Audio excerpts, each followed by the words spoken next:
Hey, Chanel here with another SewBit. Today we're talking about turning loops inside out. It's very Fruit Loopy. So, what do you do when you have like a tube that you're supposed to turn it inside out? And especially like, what if it's really long? It's like, I've had to do those like apron straps, turn them inside out. Or if it's like a skinny strap, you're like making a little sundress at there's a strap there and you got to turn that inside out. There's many ways to do it.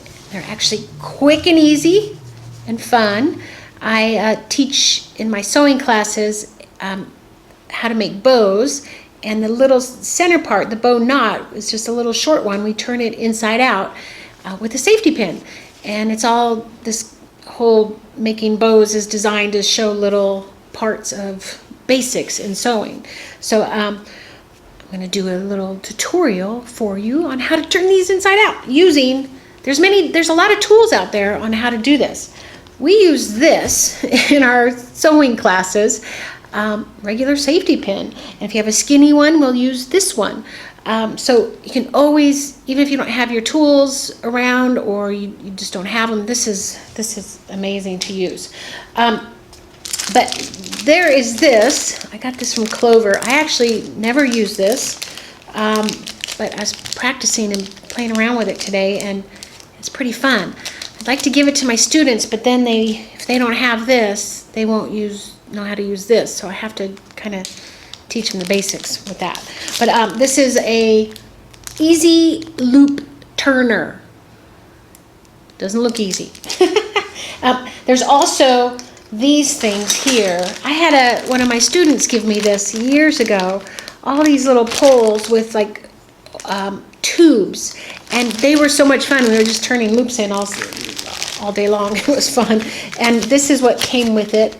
It's a Turn-It-All. I actually did see this at the fabric store, Joann's, a while back. I went, oh, there's that tool. So I'll show you how to use this. And then there's these things called bodkins. Looks like this. I actually found one in my stash. It was 60 cents. So I think this is from maybe the 60s. I have a bunch of old stuff around from people donating. I have one lady, a couple people, her mothers passed away, and they donated stuff to me and to our school, and it's pretty fun to see all this stuff. There's also this Singer loop turner. It was 80 cents, so this was probably back in the 80s or 90s. Nowadays, these are $3 and $4. I just like looking at price changes a lot. But anyway, so first I'm going to show you this tool. Oops, drop that.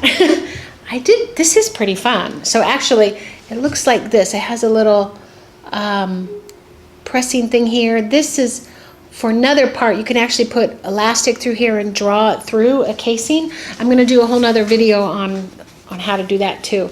So I think you go like this. You put it halfway through here. You pop that out like this, or you set up like this. Then you push it through. It kind of clamps in the fabric, and then you just draw it through like that. So simple. I can't show my students this until after they learn the safety pin trick. Then you push it back, it unclips, and then you try like heck to get the fabric unattached, and then you pull it back through, and then you pull the fabric through, just like that. That's it. That was pretty quick and simple.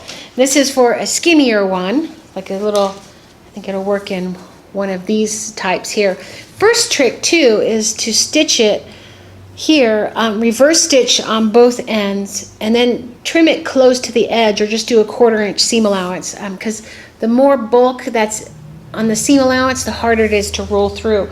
Also, thick fabric, you want to trim it, just like trim one layer 1/4 inch down, and another.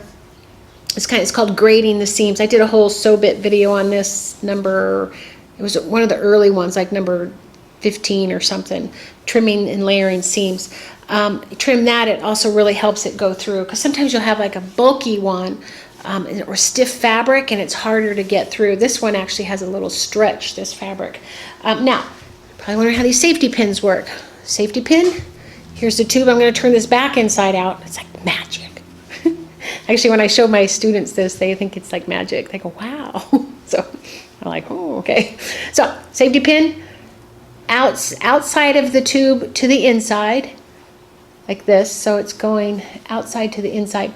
Close it up, turn it into the tube like that, and then you're going to feed it through here. Just going to push all of this fabric through.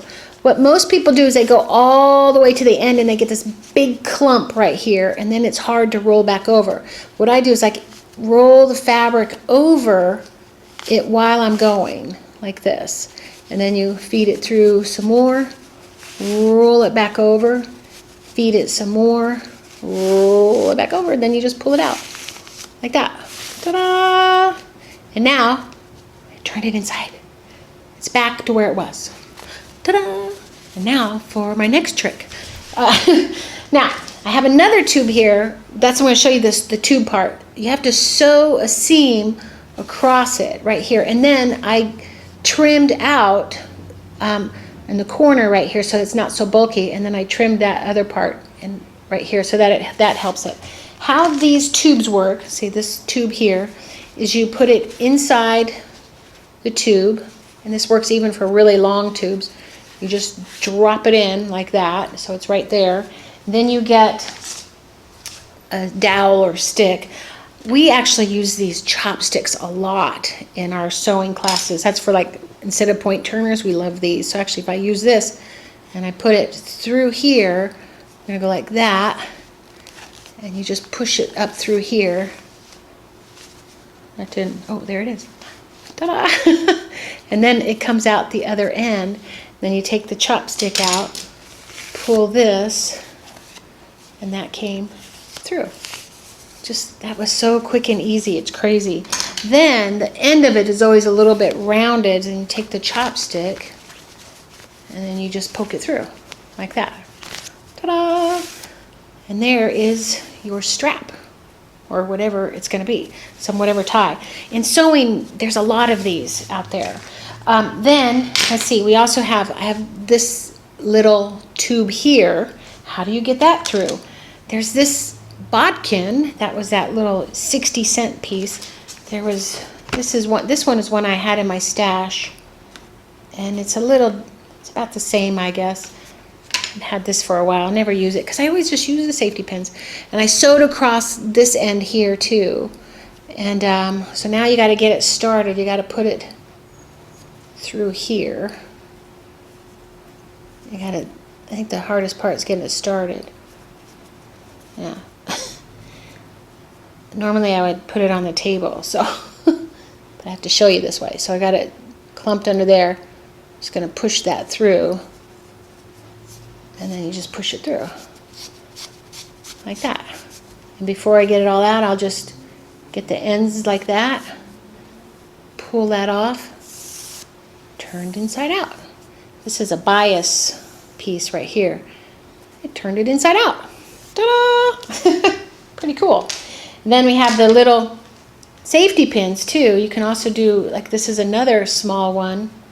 If it's a smaller tube, you just have to use smaller safety pins, and these have to work through here like that. This one takes a lot more hand work on here. That's why I like those tubes and stuff. They're, especially if long ones and you have to do a lot of them, then those tubes work really good. But the safety pins, always good in a pinch. And we use safety pins also to draw elastic through things and all that stuff. And that's it. Ta-da! There's your tubes. And you just take it off, and you're done. Ta-da! Tubes. What else was I going to show you? I think that's it. But these I love. And clover. I bought these a long time ago, and I just never used them. They also have a picture of pulling cords through. I guess you can pull cords through these and make ropes or something like that. Just haven't used those. Didn't use those much in wedding gowns and evening gowns, ropes with things. Although my wedding gown had ropes on it. Interesting, had a nautical theme, did ropes, but I didn't need this. So anyway, check out the tube things and then make some spaghetti strap dresses and apron straps, and we use them all the time. So hope you learned something new today. See you in the next SewBit.